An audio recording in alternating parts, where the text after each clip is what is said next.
In this podcast, the top 3 musicals currently playing on Broadway. Fiddler on the Roof, we discuss the Melbourne production versus the Broadway production. Forever Plaid, They Say We Say, The Sunset Boulevard.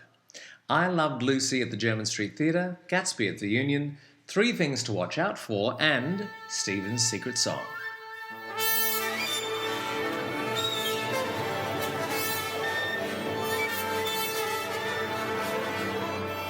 Welcome to LiveTheatre UK's Cocktail Hour, a podcast by Stephen Collins and John Bowles.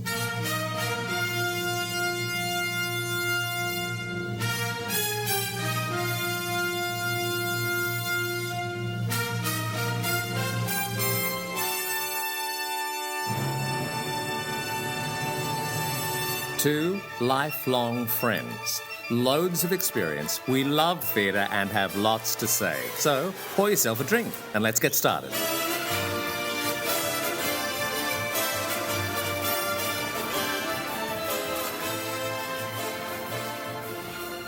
Hello, Stephen Collins. Hello, John Bowles. Lovely. Today we have a very smart, very pretty little rosé. Because spring has sprung. Spring has sprung, yeah. So warm and yes, it's heavenly. borderline hot. Now, the first segment that we have today, we've got lots of things lined up for today's podcast. Really lots of juicy things to talk about. Juicy. Yes. Juicy Lucy. First of all, you've just had a very busy trip to Broadway where you saw how many shows? 21. 21 productions in how many days? 15. Only you could do a trip like that. Oh, nonsense. No, Everybody can. I know that's not to be true because I've done a trip like that with you when we first made a trip. How many years ago? Well, as we're both only 15, it can't have been that Can't long have been ago. more than a couple of years ago when we came to London. I don't know why you have this obsession with time. Saw many productions. We decided We did. to have a trip to the West End and we would just see shows. And it's a good way to have a holiday because all you have to do is see shows. That's right. It makes things very simple. There's no discussion about which art gallery or what museum. No. Just head straight for the It's theatre. just and where the easiest place to eat next to the theatre is. Do you remember there was a heat wave? There was. There was a drought. Really There was a drought. big heat wave. There were pipes bursting and all sorts of things. And people passing out. It was very hot in the heat. It was. Now, speaking of theatre, you're going to tell us what the top 3 musicals on Broadway are. In my humble opinion, yes. I'm going to leave out of the race Hamilton because that Hamilton is like a comet. Forget about which it. is just so far up in the sky, and you either pay $800 for a ticket or you wait. Is that 6 true? months. Yeah. In fact, a woman that I was talking to, I had lunch with when I was in New York, told me she just paid $800 to go and see it. In heaven. It's like remarkable. So leaving that aside, The Colour Purple is astonishing on Broadway. It's the Menier Chocolate Factory production that we saw here. Really? Starring the unstoppable and just absolutely outstanding Cynthia Erivo, and she's in the title role. But with her are Daniela Brooks. She's starring as Purple. Danielle Brooks. But she's not starring as Purple. And Jennifer Hudson. She turns purple. And it's dividing the American people who've seen it. Some people don't like the scaled-down production. Everybody is unanimous in their adoration for both Cynthia and Danielle Brooks. But people are divided about Jennifer Hudson. They either like her or they don't. I thought she was just extremely good the night I saw her. I thought she was a wonderful show. They were very good together. And she sang really well. And I'm generally in favour of scaled-down productions. Seriously. Yeah. I think sometimes... Well, I think this just made you look at the heart of it. Yeah. And you didn't need to see any bells and whistles. You just listened to them sing. And it's a bigger production than the Menier Chocolate Factory here, obviously, because it's in a Broadway theatre and not in the tiny little space. But it's still very much scaled back, and there are no big set pieces moving and no revolves. And it's just about the people and their emotions. And I thought it was just breathtaking. And the crowd went absolutely wild at the end. In a way, I mean, all Broadway, at the end of every Broadway show, people stand up and clap, but they just went wild at the end of this. And quite rightly too. I think it's incredibly beautifully done. And Cynthia, surely will win the Tony Award for Best Actress in a Musical. The envelope, please. Production I think number so. 2. I'd start the engraving now. I can't imagine that she won't. And then the second one is another star vehicle, and this one is a new musical called Waitress, which is based upon a film, and it stars that lovely actress Jessie Mueller, who was the original Carole King in Beautiful on Broadway and won the Tony Award for that. And this is a adaptation of the film with music and lyric by Sarah Bareilles. And when I'm not sure if that's how you pronounce her name, but I think it is. She's not here. But she's not here. But the night that I saw it, the set broke down. And they came and made an announcement saying, oh, look, the set's broken down, we're going to have a... So we waited 40 minutes in the first act. And right at a key point in the first act where something was happening where it was quite important to keep the emotional thread going. Oops. And anyway, Sarah Bareilles was there and she got up and did an impromptu concert. So I was going to say, it goes one of two ways. It went the right way. She got up and she started singing Part of Your World from God bless her. Little Mermaid, and had a big sing-along with the people. And all the people who were sitting there going, I'm going to miss my train, or something, I love her. I'm going to wait. It was like an incredibly, really clever bit of, you can watch it on YouTube actually, because of course people were filming. Do you think she got a bouquet of flowers from the producers the following night? She should have got a check for $10,000. But it's a really quirky musical. It's so joyous, absolutely joyous. It's not like any other musical you've ever seen before. Because it's again, it's not a big production piece, and it's about one woman's story, and it's quite brutal in parts. She's married to an abusive husband who basically rapes her, and it's how she survives that and still goes to work every day and puts her heart and soul into making pies which make people happy. And every day she makes a new one and puts sort of the events of what have happened to her into the pie, and she gives them funny names, none of which I can remember at the moment, but they're very funny at the time. And she has two friends in the diner, two girls, and they're fabulous, both of them. They're just Who wrote the music? Sarah Bareilles. She's a big star in America, and people have been waiting for this with bated breath, but I really enjoyed it. It's just one of those musicals that she just makes you smile. Do you think? I think so. Yeah, she's just signed up to do a Hollywood Bowl, I think, production of The Little Mermaid, where she is going to play The Little Mermaid later on this year. So I think this is like moving into a Broadway phase for her. And the third show I would recommend, and I've been in two minds about this because actually it's not playing on Broadway, it's playing slightly off Broadway, but it's it's like a street away. It's a couple of stops on the tube. And it's just extraordinary. It is one of the most exciting and destroying musicals I have seen in a very long time, called Dear Evan Hansen. Now, it's a musical about a young man who's quite shy, manic depressive sort, bipolar maybe, but definitely needs medication to keep himself on an even keel. He's afraid to go out, he doesn't make friends.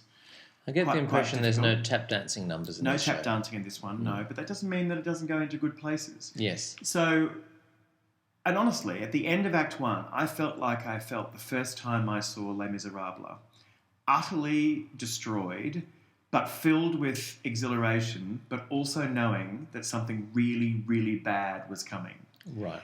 It's an amazing emotional roller coaster, and the music is absolutely tremendous. It's just. Is there a explosion of new musicals and new writers and things that I'm sensing in the last little while going? No, I don't know that. I mean, I think the thing about New York is that they're constantly doing new work, much more than happens here in London.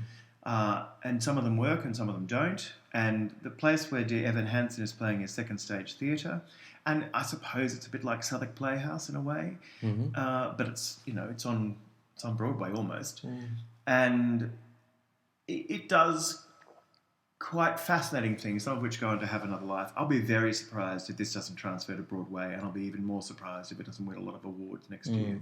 The boy in the central role is absolutely phenomenal. And his name is? His name is... what is his name? Just looking it up right now. His name is... Ben Platt. Don't you? Right. Don't you love the fact? I love the fact that you've got all these lovely little playbills in front of you right now. I'm going to take a photograph and put them on Instagram. No, you're not. I am. No, you're not. Yep. You are not doing that at all. Mm-hmm. Anyway, enough of that. You've completely made me lose my train of thought. That's okay. Continue on. If you were going to continue with your train of thought, what would it be? I can't remember. I had to have a sip of wine. Ben Platt. He's phenomenal. But it's about... So how the story begins is that this boy is told by his therapist he has to write a letter to himself about the things that are wrong with him. Oh my God, I'm going to cry already. And that letter gets taken by the school bully. Oh God. And the school bully has it. And then the school bully commits suicide. And then the parents of the school bully find the letter. And then they think that the school bully and Evan Hansen were really good friends. And Evan Hansen is placed in the position of, does he destroy their thoughts about their child, who's just committed suicide, by telling them that, no, actually, he was the bully who beat me up and stole my letter, or does he go along with it? And so he goes along with it, because he's kind-hearted, really. And then the ball, having been pushed off the hill, it just keeps rolling and gathering momentum until eventually it smashes at the bottom of the ground and everybody's torn apart by it. It is devastating. But it's got very funny bits in it. It's a love story as well, because the sister of the boy who commits suicide has been the object of the unrequited love of the boy who's the central character, and they get together. And that's what happens at the end of Act 1, is they get together. And so you're filled with this joy that they're together, but you know something's on the way. Just like you feel with the boys of the barricade in Les Miserables singing One Day More. Yeah, great, wasn't it fantastic? It's wonderful, but they're going to die. And you just, it's that terrible, incredible feeling that you get where you are both exhilarated and the music has made you get to a place that's very involved and emotional, but you know that something bad is going to come. And it's just, honestly, at the end of that show, I looked around and there were like 20-year-olds in front of me, there were 15-year-olds, there were 55-year-olds, there were an old couple of about 85 sitting together. Everybody, including the tough guys who brought their daughters, everybody was crying. Oh. It's just an absolute outpouring of emotion through music, and it's beautifully done, and go and see it. Yes. Well, without a private jet, I'm not sure how I'm going to be able to do that. Oh. But you have, before your very eyes, one of the emails, the responses on the website that we've received. Some of them are quite humorous, and occasionally we like to include them. Would you like to read it to me? Well, this one is in response to the Sunset Boulevard, which is playing at the Coliseum, Can't wait which to we'll see talk it. about later on. Mm-hmm. And this correspondent says as follows. When I saw her 21 years ago, she had two totally different voices, a little girl soprano and a bass baritone. At the Coliseum last night, she had 5. And the 3 new ones were woefully inadequate, especially in an opera house. Either she was scared shitless, a possibility, or her actual stage presence is tiny, and in that part, barnstorming is essential. Xavier sang well and blandly. In that part, the girl was good. I was convinced that the Max was a noble black performer until the curtain call, and bugger me, he was white. Mike Reed gave a rhapsodic performance with the E&O Orchestra stuck in a hole on stage.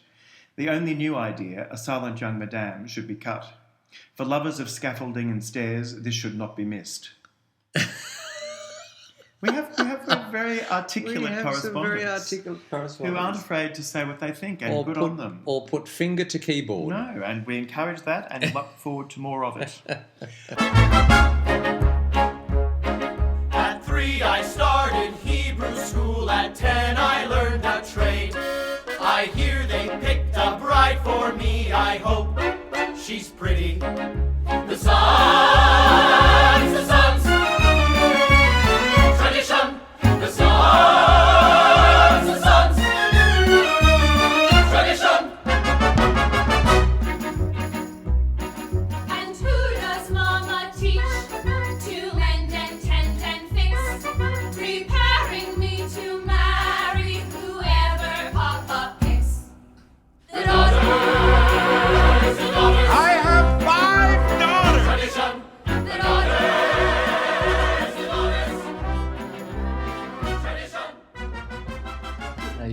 rapturous listening to that. Oh, I love that song, but I do think that this particular Broadway production, this revival, helmed by Bartlett Sher, is just full of life. And the dancing, the choreography is extraordinary and really gives it a life that I've never seen Fiddler have before. I mean, Fiddler is a show which it's really hard to make boring. It's full of... It can be long, though. But this doesn't feel long at all. This zips by for the most part, and it's quite beautiful in parts. But what I loved most about it was the energy that the dancing and the singing of the ensemble, when everybody was there, brought to it. And that tradition...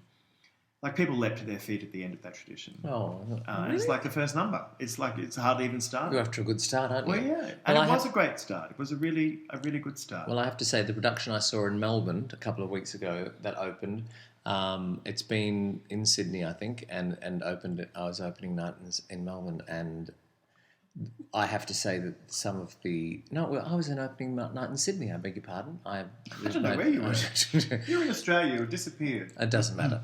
I saw the production in Australia, and some of the best work was done by the ensemble, I have to say. And so in that regard, I agree with you. Where I'd be interested to know is the Tevier. The production that I saw was starring Anthony Warlow, who is a big star in Australia and has had some... He's played this part before, hasn't he? No. It was his first time. I think so. Doing it. Oh, in his I have a production. feeling that he'd done it before. No, I suspect it's... No, he'd done Man of La Mancha. Yeah, maybe that was it. I just thought the last time Opera Australia did Fiddler on the Roof, it was him. with Topol. Oh, was it with... Was it? Oh, right, okay. But I felt that it lacked some authenticity. I thought he was miscast in the role, and it was disappointing. As I say, he's a very big star. There's no a doubt as to why he was cast in this role, because he will sell tickets, and I do He's not... got a big following, doesn't he? I was just going to say, I do not doubt there will be a myriad of people. There will be thousands of people that will be booking tickets to see him play this role. So, more fool me. Except that if you are going to see a production of Fiddler on the Roof that you really treasure as a, exemplary, a production that you hold up as something that you really wish to see, then I don't think that's it. Well, Anthony Warlow the thing about Anthony Warlow is he's fantastic. He's a great performer. Absolutely. But he's quite cold as a performer on stage, and a lot of his best roles have been where he's been able to be cold. So even if you go right back to the very beginning when he was Sky Masterson in Guys and Dolls. I saw that production. And he was, a very cool... Impressive. He wasn't cold, but he was very cool Sky Masterson. He's not the warmest of characters, obviously. And he was very good at that. Very, very good at that. He's an articulate And then, of course, actor. the Phantom is not a warm character. It's a character you warm to, but it's not a character who pulsates warmth and radiance from the role. And in fact, you've got to have the cold, arrogant side to the character, otherwise the show just doesn't work. Because all your sympathies are with Christine and hopefully Rao. But Tevye is a whole different proposition. Yeah. And the thing that I found most enlightening about this production on Broadway was that quite clearly Bartlett Sher had decided this is not a show about Tevye. This is a show about the whole town. And everybody had their moment. And yes, Danny Burston was there all the time, as Tevye is there quite a lot of the time. But it wasn't all about Tevye. All of the other characters were rounded out properly. They had business to do. They had moments that were off to the side while Tevye's doing his bit, they're doing their bit. And so the greatest joy for me was not in the Tevye, but in the ensemble nature of the production. The dancing, which I thought was absolutely extraordinary in every possible way, was just amazing. But then the characterizations of the children, the three daughters and their three suitors. Each of them are different. The daughters were different. The suitors were different. But there was a commonality about them which linked them all to the Tevye and the Golda. Well, that's what I was missing. I was missing the articulation of the different characters. Yeah. And I've never seen a fiddler like this. This was it wasn't skewed to Tevye's worldview. And it's interesting because Bartlett Sher frames this Broadway production, because when it starts, it's just an empty set apart from a chair and a sign that says Anatevka. And then on comes this modern dress person reading a book. And he's obviously reading a book about what we're about to see. And a fiddler comes on, plays the fiddle, and starts the opening strains of the music. And then that person takes their red parka off, puts it on the chair and becomes Tevye. Now, that person who's reading the book is a warm, amiable, easygoing kind of person. And so immediately he becomes Tevye, he stops doing that to become something else. So Tevye is quite angry in this production and not that sort of Jewish vaudevillian warm. Which is what Anthony Warlow was playing. And it's quite interesting that to have that there. But I imagine Anthony Warlow... He was angsting over the marriage of his daughters. He was battling over it rather than... Warlow was? No, I was saying in your production. He was it wasn't angsting so much about as being very, very angry with God about being put in this position. Yes. It was quite a different take, but the emphasis was always on the children, and the children were spectacular. Really, really liked them, and the boys, the Perchik and the Mottel and the Fedka were extraordinary. And Matchmaker, I've never heard Matchmaker done like that before. Totally different. The tempo was completely changed, and the way they went about it was different. Much more forlorn song than a happy song, and of course that is the case. It is a forlorn song because those girls are trapped, or they think they are, in whatever Yenta decides. And it's not until the moment comes and each of them asks for the opportunity to marry who they want that they get their way. And so it was beautiful. Really, really good old-fashioned Broadway musical at its best, with some strange bits, like the framing device that I just talked about. I don't really understand why it was necessary, and I don't see that it adds anything to it. But I did find myself thinking very strongly about the Syrian refugees watching. Well, perhaps what they were trying to do is try to place it as relevant to today, you know, that people can be telling these stories and listening to them, and he takes his jacket off and, you know, these stories that happened to Tevye and his family are now happening to other families I know. in our world. I felt exactly the same way. I was thinking... we're sitting there in a Broadway theatre or an Australian theatre watching it, and it's all happening. I thought it was very relevant, and I thought it was, you know, and because of its tremendous history and success and artistry in its original form, we are still wanting to watch it all these years later, and the irony is we're finding it relevant. Isn't that wonderful? I think it's great. I think it's really great. How was your Golda? Sigrid Thornton, who is a very accomplished, long-standing actress in Australian film and theatre, was miscast to the nth degree. She doesn't look old enough to have children like that. She looks strangely glamorous. She always looks strangely glamorous, Sigrid Thornton, though, doesn't she? She is. And Anthony Warlow, who was not tested, because vocally no one stands up to Anthony Warlow much. You know, he's top drawer. There was, in one case, doing a duet with Sigrid that was painful to listen to, because here is a great... Do You Love Me? I think so. Yes, it was.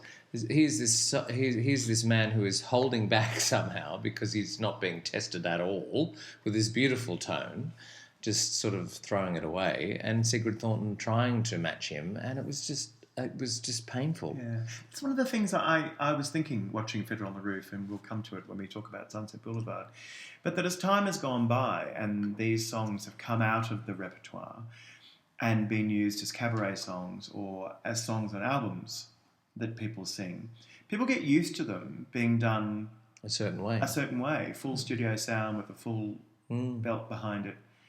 But that's not how they're written, no. And it's not what they're intended for. And Tevye is not meant to be a world-class operatic tenor, which is what Anthony Warlow is. Yes. And there is something that you miss in having the perfect voice play these roles, because yes, okay, you might get passages of it which are really well sung, but what passage in Fiddler on the Roof needs to be really well sung? I totally It needs agree. to be sung, but does it need to be really well sung? Does No. it need to be... Why do you need In some way, it needs to Pavarotti singing Sunrise, Sunset? And the answer is you don't. Don't. You absolutely don't. In some way, it's almost like you need it to sound like your dad would sing it. Yes, little exactly. bit. You want that sort of homey, comfy feeling. I mean, I'm all for somebody who can sing it. That's absolutely necessary. But there's a difference between being able to sing it and singing it. And that wasn't a problem with Burstein. He wasn't trying to do that. But I imagine that would be the problem with Anthony Warlow. And so the only reason for casting him is A, his star quality and his ticket selling power, or the fact that he, in every other way, is so perfect for the casting that you don't worry the fact that he's a great singer. And unfortunately, I don't think he is right for the role. No, it does strike me as very strange casting. Still a great musical. Crazy about you, baby. Crazy about you, baby. Crazy about you, baby. Want you all to myself. Crazy. Yes, I'm crazy. Crazy, baby. Want you all to myself.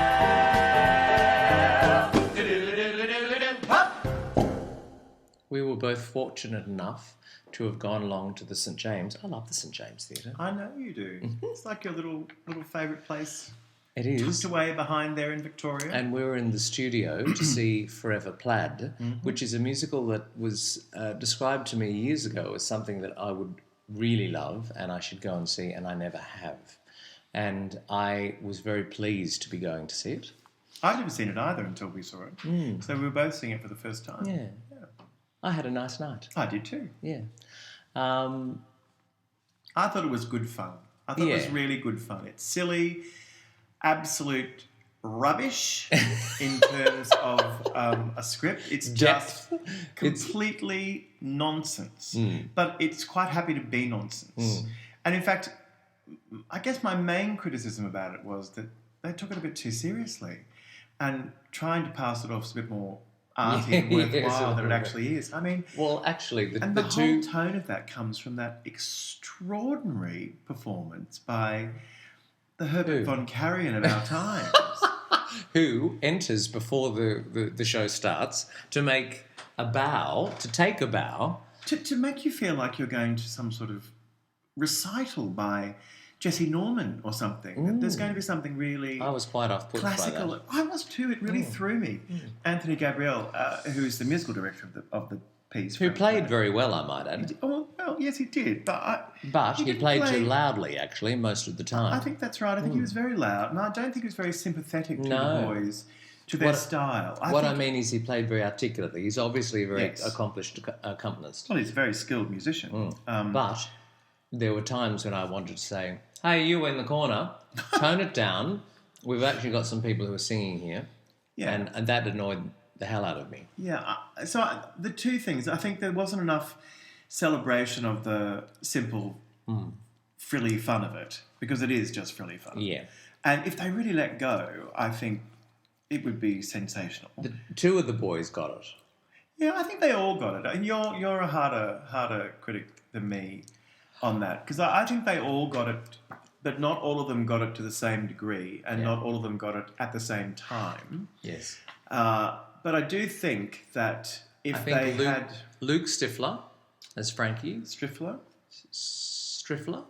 yes, you're thinking about American Pie, the movie. Is Now. that right? And Keith Jack, who is on Yes, Keith who Jack. was discovered on one of those X Factor. Was he? No, he was discovered on Any Dream Will He's Do. the one I think of as Mini-Me Jason, Mini-Me Lee Me. Lee Me.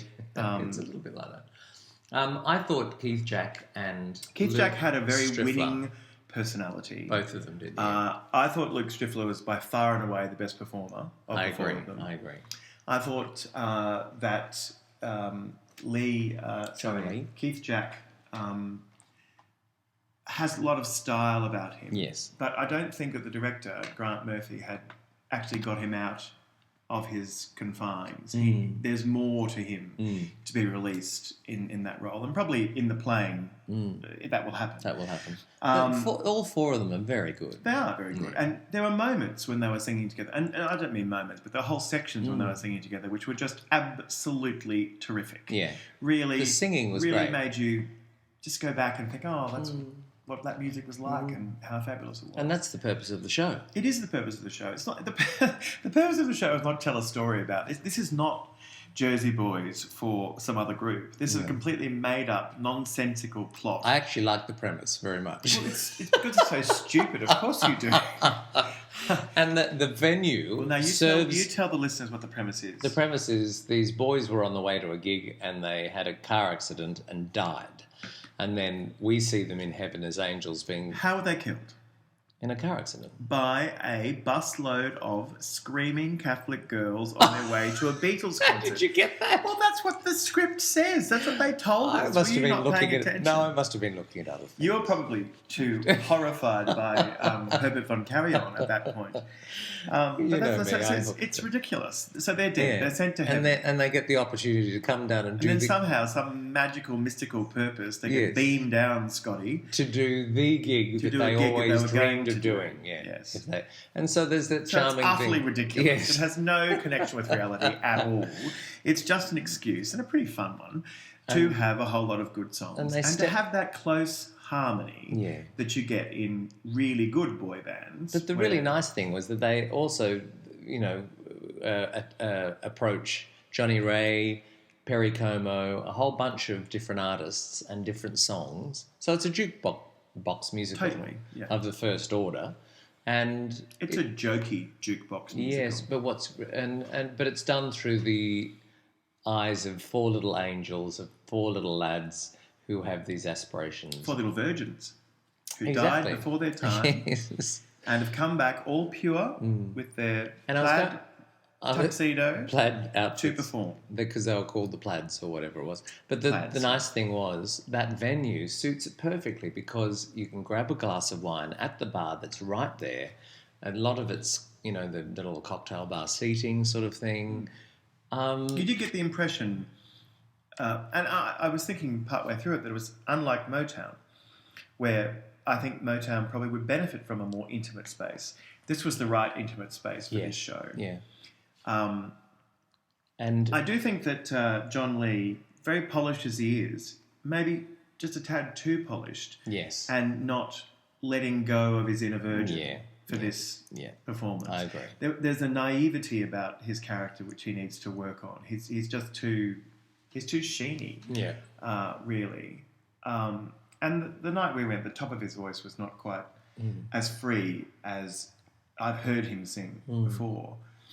So there's probably just one of those things for that night. But equally, there were times when they were all together and he just sang beautifully, like an angel. And it was really... So it was interesting to listen to the dynamics, and sometimes you get the feeling that he was taking real support from the others, not in the sense that they were helping him, but they were enthusing his voice to move on to higher places. And then Matthew Quinn as Smudge was the one who I thought... really thought... Which one was Smudge, the bass player? Yes. Yeah.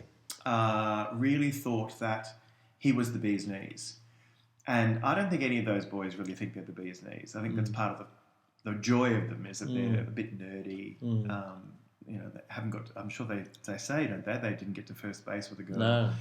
They'd all died before that happened. There was just something a bit too knowing about him for me. Whereas against the open-hearted, angelic innocence of the other two boys, Striffler and Minnie Mead. What's his name? Keith Jack. I think they were... I can't stop saying that, Minnie Mead. But I think they were in the right groove the whole time, and the other two came and went from the groove. How interesting to have had a Minnie Mead on stage in the form of a Keith Jack, but then to have had a Daniel Boyes upstairs. Both discovered on the same show. Well, that's right. Mr. Mead, Mr. But I still can't work out what the directorial thought was about having this very somber, serious musical director figure sort of playing a role. I just can't work it out. Is it part of the show or whatever? I mean, I don't if know. it was, it just needed to be glanced over pretty quickly. Really quickly pushed through. But honest to God, I don't know what the motivation for Mr. Gabrielli was, but he was... I'm sure he's just doing what he was told to do, but it was bizarre. I think. Yeah, it was a bit I much. thought that stuff was bizarre. So I thought that the part of the show that really shone the most was when they were in full 4-part harmony singing mode and doing their little steps and boppy jive bits and movement around. Did you like the choreography? I did. I thought it was very good. Yeah, and the whole staging on that small stage, and it is a very cramped space. Yeah. I think the production sits very well within, and I think the audience felt connected to it. Yeah. And I think, especially when they had the audience participation bit about yes, who can play the top line of the duet on the piano with Herbert von Karajan. thank God they didn't ask me. I hate all of that. I'm quite happy to watch other people. You'd have said, "Get out of the way." You would have done that. But no, I think Grant Murphy, the genius of Grant Murphy's direction and choreography here, is that when the 4 boys He directed it and choreographed it. Yeah. When the 4 boys are together and doing their choreographed routines and all in the same rhythm, They look the most they look naive like little and sweet puppets and little happy boys making beautiful Which is what it's music, about. Which is what it's about. Yeah. And so those moments really soar, and it's impossible not to like those moments. Some of the delivery of the dialogue is a bit stilted, and they could just move through it more quickly because it's not Shakespeare. No. It's not Chekhov. Nope. It's not even David Hare. No. It's just not very good. But it holds things together, and but they could give it a bit more energy to get through those parts, because what we really want to do is hear them sing. And if you were inclined to have a night out with a nice glass of wine, see something that's quite musical and... It is just a fun night out. Yeah. It really is.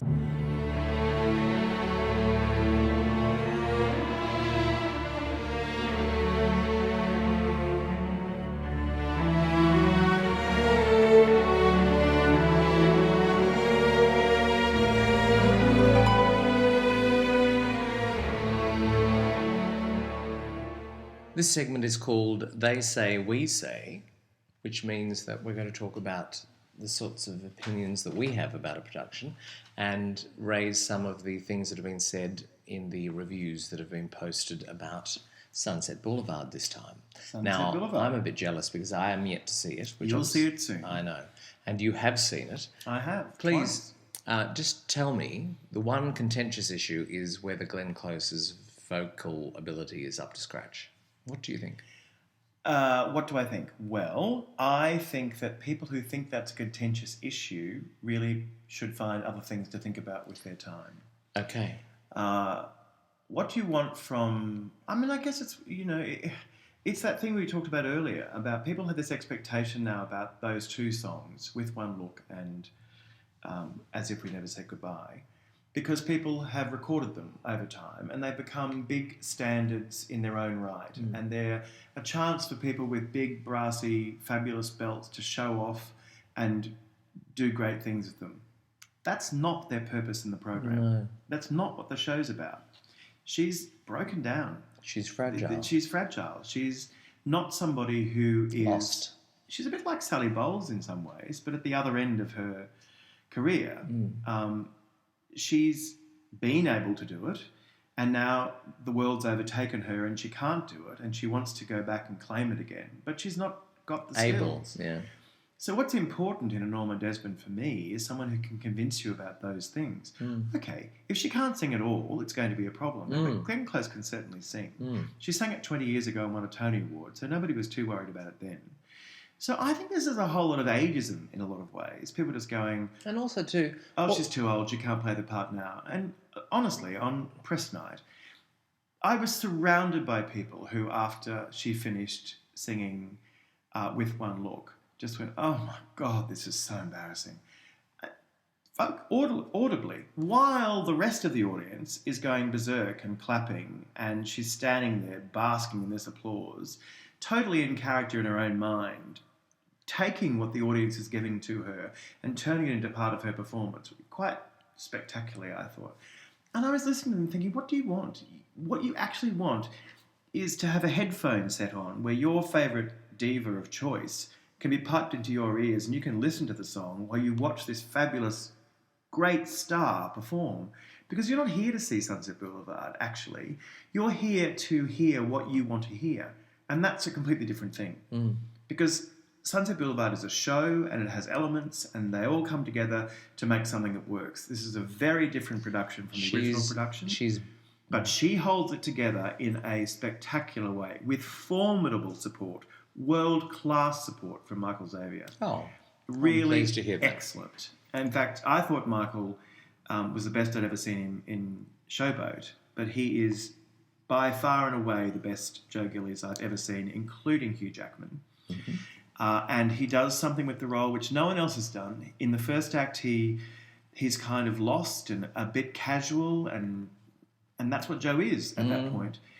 Opens Act 2, and he's become part of Norma's make-believe world.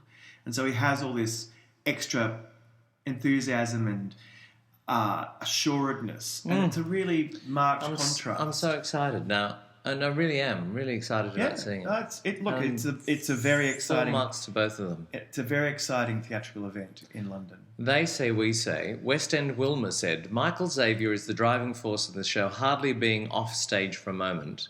He's beautifully paired up with Siobhan Dillon for several numbers, and their voices blend together wonderfully, creating an eargasm. An eargasm? An eargasm, yes. An eargasm. It's like an orgasm for the ear. Oh, okay. It's a new word. Along with 48-piece orchestra. It's not a real word. It's a West End Wilma word. Okay. Along with the 48-piece orchestra, especially during Too Much in Love to Care. Siobhan is an incredible singer and actress and shines in this role. Fred Johnson is brought to the obvious comedic butler character that is seen in shows, but with a serious side to him and a wonderful vocal ability. Now, to Glenn Close. This is West End Wilma. I guess with her being cast in this show, you have to look at it in two ways. One of two ways. The selling point of the show is that she is a Hollywood film star, Fatal Attraction, making her West End debut in a role she won awards for playing 20 years ago on Broadway. The downside to this is that 20 years ago she would have been the right age to play Norma Desmond. And now, well, she's not. Now, we've tackled this subject. You just sorted it out. But the only thing I would add is it doesn't matter what her age is. Her actual real life age. Yeah, exactly. Because if she is representing what the character requirements, which is a silent film actress, and I would argue that most of these people in the audience have some vague idea of what a silent film actress is, and as long as she accomplishes that, it doesn't matter what the age of Glenn Close is. No, I agree with you completely. And she doesn't look like she's, some arthritic grandmother trying to hobble up the staircase. She looks like a faded movie star. The stage said... And when she becomes, in her own mind, the star again, her whole body transforms and literally I've seen that in photographs. It's extraordinary. And I've been excited simply by the production shots. Yeah. Because there are shots where there is an old lady, and there are other production shots where you think, oh my God, that's later in the show when she thinks she's... When she gets to the moment, the fabulous theatrical moment in the second act where she's at the studio and the she thinks it's all about to happen. Her and she sings As If We Ever Said Goodbye. It is one of the most extraordinary moments of musical theatre I've ever seen. She has the whole audience completely in the palm of her hand. And I've seen some very, very good Norma Desmonds before, including Betty Buckley. I saw her sing it like she was about 5 feet away from me. She's just extraordinary singing it in cabaret. But there's something about Glenn Close in the role, doing it from A to Z, which is just breathtaking. And part of it has to do with the fact that she is a film actress. Well, she's a true star. Yeah. She's a true star doing a true star turn. The stage says, Close is no stranger to musicals, and it goes on to say, but she brings an utterly ferocious intensity, not as sharp as she once was, nor could she compete with Lapone on the coloratura stakes. I don't know what that means, because Lapone is no coloratura. But I tell you what, let's listen to her 20 years ago. Look, they'll forgive the past. They'll rejoice, I've returned at last to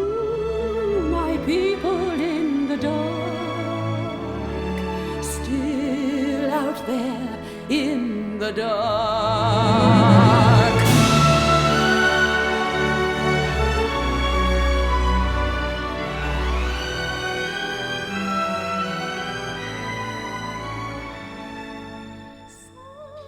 Now that sounds pretty good to me. It's interesting, I haven't listened to that recording for a very long time, and frankly, I think she sounds better now than she did then in that recording. Partly that's because of the orchestration, because the support of Mike Reed's 48 Plus Orchestra is absolutely phenomenal. That's what I'm looking forward The to. score is so alive in every lush phrase, every brassy sound. Lord Webber must be so excited. I just think, I mean, he's been reported as saying he wouldn't change a thing, and I can quite understand that because it just sounds spectacular. And it certainly sounds much better than it ever did in the original London production. But the thing about Glenn Close, listening to that, is that she still sings with real power in passages, but she makes the parts which are difficult for her vocally work in a characterful way. But overall, the whole effect of the song is much more on your edge, mad woman, And which that's is what the Norma role Desmond is. Blue, how do you say this? Bluina Art Info? I don't know, blowing up. I don't know how to pronounce it. You can Blue spell in it though. Art BLO. Info says, that's a website that has done a review, she compensates for the thinness of her sound in the upper register by belting out her hard-edged chest notes like a stevedore. This is after she looks every inch the wayward diva and swans around in her turbans and caftans beautifully. It doesn't sound like they were... And he's the one that goes on to talk about it not being appropriate for an opera house, doesn't he? Mm-hmm. Yeah. Well, I mean, I just think all the people who say it's not good enough for an opera house. Excuse me, it's a not musical. an opera. It's They're not doing an a opera. musical. And none of these people, well, no one that I can recall, had anything bad to say about Judi Dench singing Send in the Clowns. And yet, She groped right pound through for that. pound, vocally, if you're looking at it from an operatic point of view, there's almost no difference between the way Glenn Close is singing in Sunset Boulevard and Judi Dench sang in A Little Night Music. But they both know how to perform That's the the role point. That's the and to point. bring a magic to the delivery of the notes and to do them in the best way they can for their voice, for the character they've created, so that it is magical and exciting in a way that just big brassy singing simply isn't. And isn't that the reason she was cast? Well, look, I suspect she was cast because they thought she was the best one who ever played it before, and she's the biggest star who ever played it before, and wouldn't it be amazing? But I think she's a fantastic choice. I really do. I think she's just tremendous, and it is the ticket of the year in London. I doubt that anything will surpass this production in terms of sheer, unadulterated musical theatre bliss. And not the least because Michael Xavier is so good and Siobhan Dillon is so good. Siobhan Dillon really reminded me of Anita Louise Coombe. It was amazing. It was like Anita's ghost was there on stage. Because I think Anita was the perfect Betty Schaffer, and this girl is just as good. Let's clink our glasses to And this. the Max, Fred Johansson, absolutely Heaven. stellar. Just a fantastic voice, a fantastic presence. All of the principals are really good, and the ensemble's fantastic. And Stephen Meyer has choreographed it in a way which provides electric energy to the parts that don't involve the macabre, silly woman. So you get this thing about Joe where there's his life with young people that's all exciting and fabulous and fun. And then he's got this there's the, old the diva. mausoleum Yes. type feeling of the old diva. And the choreo works beautifully together. But when the two of them dance together, when Norma and Joe Gillies danced, it's extraordinary. I'm so excited. It just, and the way the orchestra plays, and it's, look. I can't wait. You want me to shut up, I can tell by your eyes. You're just saying, shut up, shut up, shut up.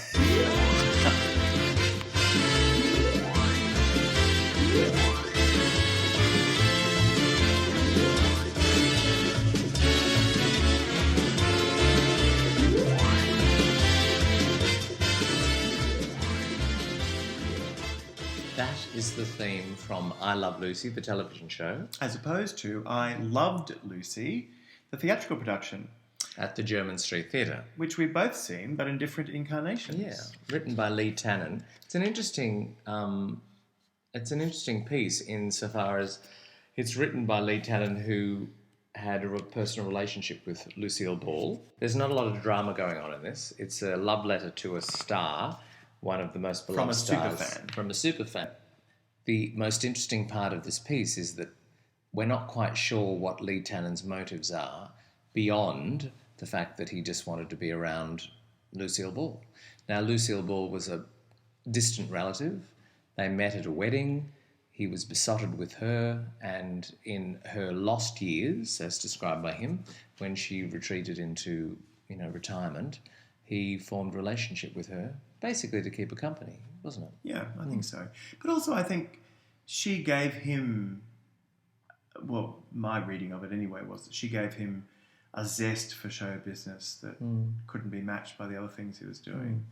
And I think since her death, he's probably had more, luck's not the right word, but more significant work in show business, probably because of connections he made, or even if it's not that, just the simple spirit that she passed on to him by their encounters. It's fascinating though certainly for me, when I watched the play, I really wanted to go away and read the book and see what else there was in the book. Because, I don't know about you, but for me, the thing that I felt the most that I wanted from the play that wasn't there was the voice of her family and what they thought about this odd relationship between her and Lee, and how that relationship between the two of them affected the family generally, and relations between Lucy and her ex-husband and children. Yes.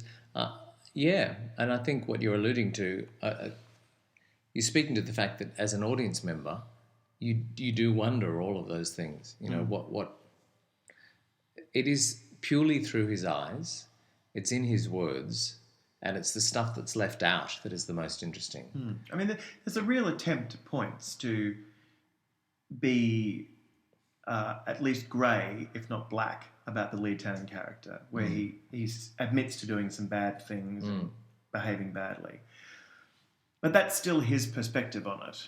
And so we don't really know how badly he did behave or how far the distance was between them at different points. And it would be good to have some sort of impartial judge about that, I think. But then that's not really what the play is about. No. I mean, that's just our reaction to it. But the play is celebrating her. And Sandra Dickinson is extraordinary. She is extraordinary, isn't she? Yeah. I mean, Lucille Ball, though, was just a world-breaking comedian who changed the face of television. Entertainment, television, yeah. She was the world's biggest female comedian for a long time and incredibly successful. And she paved the way for so many people. And she's so warm and charming. I often think it's a real pity that she made the film of Mame, because people think about that as her legacy as opposed to what her real legacy is, which are all these fantastic comedy shows that she was involved in. She was so miscast in Mame that it was just such a pity. And even though she still manages to bring her own charm to it because she's so talented. But Sandra Dickinson really blew me away. Me too. I thought she wasn't trying to copy Lucille Ball. No. But she was definitely channeling her spirit and her energy. And she managed to bring so many parts, so many facets to the characterization that she brought to it. Because, it's almost like an analogue play. It is on one strand. It's his strand. And yet she manages to jump into this dialogue and inject it with so many parts of Lucille Ball that we don't know but we think we know, and bring them to life. Well, speaking about a part of Lucille Ball we don't know, how about we listen to that? Gotta say, hey, look me over, lend me an ear, fresh out of Clover, Porky's up to here, but don't pass the plate, folks, don't pass the cup. I figure whenever you're down and out, the only way is up. The only way is up. So did you know that she was the one who made that song famous? Yes. Yeah, good. I don't think many people do, though, No. these days. But the thing about that, which I think is really interesting, is the gravel in her voice, which Sandra Dickinson really gets, yes. really gets in a way that's quite remarkable. And you It's can close fabulous. your eyes, and a couple of times I kind of wish that they would do like monologues from a TV show, or and have her have a chance to reenact them. But I guess that's a different play. I don't know. But I did think that Sandra Dickinson just really shone. And she's not an actress who has often been thought of as a particularly good actress, I don't think, because she was very comic in her early days. But I think people should look at her again, because she approaches this magnificently, I think, and she's just superb. Really, really great. How was the guy playing the author? Because he's a different one from the one that I saw. Yes, in this new incarnation, it's played by, let me just find the name, I want to get it right, Stefan Manol, I think you say. Look, he was good. And it's true to say that it's not the most likeable character. No, that's true. He has... Well, the very nature of the character makes him unlikable. Yeah, well, because you never trust him. You're never sure about what his motives are. And even though he says that they're all good and there's a good reason, it's kind of hard to believe that. It might be true. He might have been the saving grace of her later years. That's highly likely, highly possible. It just we seems, don't know. Yeah, it just seems a little bit, pat, self-serving. Stefan started off a little bit nervous. Whether that was by design or not, I don't know. It didn't seem to be, but it didn't get in the way, because in the early scenes of this show, when he's doing his monologues about meeting her, he's nervous. So, and he was beside himself and wanting to make an impression. How was the scene where they went to the movies? Cute. Yeah, I thought that's the scene which has stayed with me, because I saw it now some time ago. But I do, when I think about this show, I think about that scene, because it's quite a. I enjoyed it. I really enjoyed it. I really enjoyed it. Yeah. I mean, it's just it exemplifies all of those venues around London that are small and... Well, German Street's been there for a long time, but it's a nice little venue right in the heart of town. And they're all trying to do their thing. Yeah, and they do really good work, I think. For not a lot of money, you can get a ticket to a show and really enjoy it. Get a glass of wine, sit down. Have a good time. Yeah. It's good. At the Union Theatre, we recently grabbed a glass of wine, sat down, and saw Gatsby, the musical. So tell me, what are the next things that we should be looking out for? Well, in the top West three End? things coming up. Yes. I think they are Dr. Faustus, which is the Jamie Lloyd production starring Kit Harington and Jenna Russell. The initial whispers and the initial reaction has been... Yes, it was when it first started. It was really the buzz on Twitter and everything has been great. And press night is, I think, next week.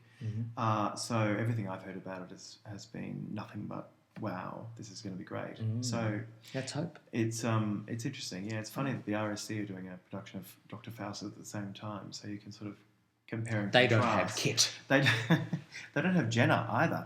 They don't have Jenna Russell. So Jenna Dr. Russell's Faustus, in it? yeah, she's playing Mephistopheles. Oh my lord! Yeah, I think it's an inspired piece I'm of going to casting. be very excited going that night. Yeah, I think it's going to be fun. Really, I'm really looking forward to I it. can't wait to see Jon Snow. He's not Jon Snow. He's Kit Harington. Kit Harington. Yeah, He's only smokes a lot, little. apparently. Smokes a lot. That's okay. It's okay. Think of worse things, you know. It's not very good for him to smoke a lot. No, but I can think of worse things he can do. Well, I suppose that's true. The second thing is Showboat, which is transferring from Chichester, and of course isn't starring Michael Who's Xavier. taken over from Michael Xavier? I don't know. Well, actually, I do, but I've forgotten. Okay, Which is really embarrassing. No, it's not Now you embarrassing. just There's ask so me many those things questions to swimming make around me that look head of like yours. I'm stupid, No, not at all. I am, of course. but- That production of Showboat was very well received. Yes, no, it's spectacular.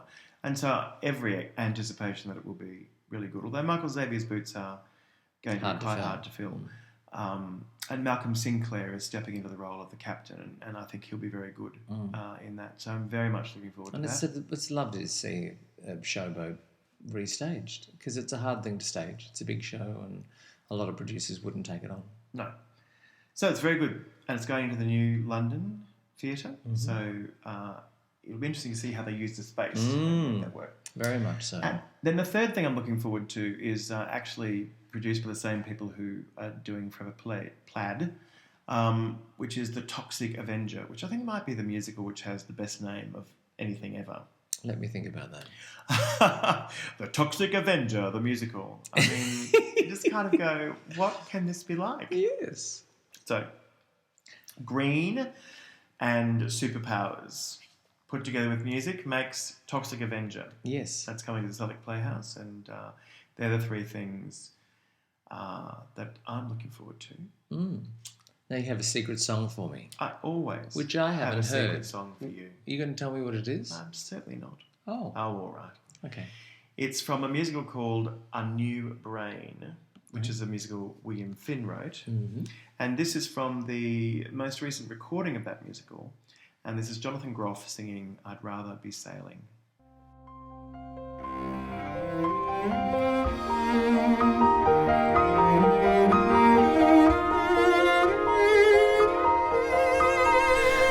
I feel like I'm sailing, it's insane,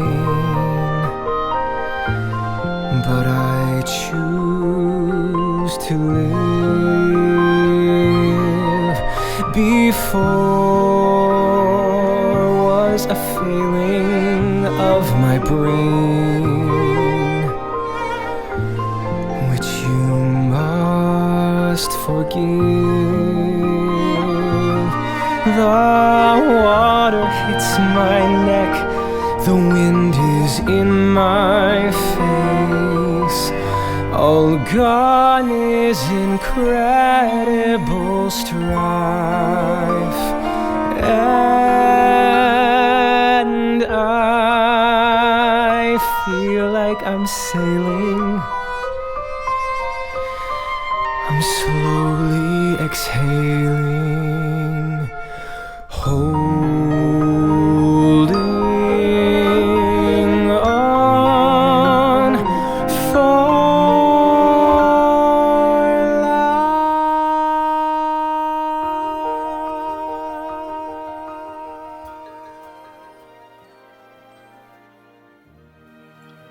Music featured in this podcast was from Wildcat. It's the original Broadway recording, released by BMG Music in 1991, music by Cy Coleman and lyrics by Carolyn Lee. The I Love Lucy theme song is by CBS Music and written by Elliot Daniels. Fiddler on the Roof, Broadway Records, 2016 Broadway cast recording with music by Jerry Bock and lyrics by Sheldon Harnick. A New Brain is released by PS Classics, music and lyrics by William Finn. And lastly, Sunset Boulevard. We use the American premiere recording by Really Useful Records, with music by Andrew Lloyd Webber, lyrics by Don Black and Christopher Hampton.